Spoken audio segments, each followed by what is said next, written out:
নির্বাচন নিয়ে যে সংশয় বা অনিশ্চয়তা ছিল সেটি কেটে গেল। আসসালামু আলাইকুম রহমতুল্লাহি ওয়া বারাকাতুহু। প্রিয় সম্মানিত গোলাপগঞ্জ বেনিবাজারবাসী, প্রথমে আমি আপনাদেরকে শুভেচ্ছা জানাচ্ছি যে ত্রয়োদশ জাতীয় সংসদ নির্বাচনের তফসিল ঘোষণা করা হয়েছে। এর মাধ্যমে নির্বাচন নিয়ে যে সংশয় বা অনিশ্চয়তা ছিল সেটি কেটে গেল।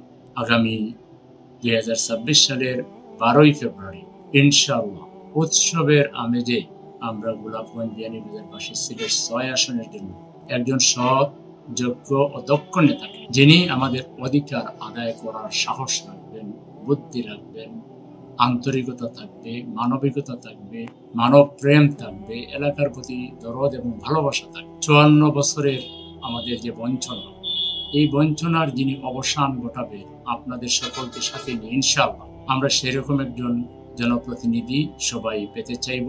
মহান আল্লাহ তাআলা যেন আমাদেরকে সকলকে সত্য সঠিক সিদ্ধান্ত নেওয়ার ব্যাপারে তিনি আমাদেরকে তৌফিক দান করেন।